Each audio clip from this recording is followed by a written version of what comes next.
আজকে আমি তোমাদের সাথে শেয়ার করব একটা ডিআইওয়াই দুর্গা ওয়াল। এই ওয়ালটা বানানোর জন্য সবার প্রথম আমি এশিয়ান পেইন্টের রয়্যাল বেস কোট দিয়ে আমার ক্লিন ওয়ালটাকে প্রাইমার করে নিয়েছি। তারপর এশিয়ান পেইন্টেরই 158 এবং 159 এই দুটো কালারকে আমি চুজ করে নিয়েছি ওয়ালটাকে কালার করার জন্য। আমার ছেলে এখানে ওয়ালটাকে কালার করার জন্য যে মেজারমেন্টটা লাগবে সেটা করেছে, আর আমি এখানে পুরো ওয়ালটা কালার করেছি। কাজটা একটু ধৈর্য ধরে নিখুঁতভাবে করতে হবে, যেহেতু আমরা এক্সপার্ট নই তাই সময় একটু বেশি লাগতেই পারে। তবুও আমি একদিনের মধ্যে গোটা কাজটা কিন্তু কমপ্লিট করে নিয়েছি। দেখো কত ধৈর্য ধরে ধীরে ধীরে আমি করছি। আমার ছেলেও লাস্টে একটু ট্রাই করলো, অনেকক্ষণ ধরে ওর ইচ্ছা করছিল মা করছে তো আমি একটু ট্রাই করব, তো লাস্ট ওকে আমি সুযোগ দিয়েছি। এই দেখো ফাইনাল লুক।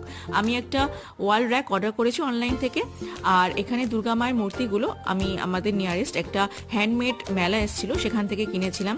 সত্যিই খুবই অপূর্ব লাগছে। তোমাদের কেমন লাগছে জানিও।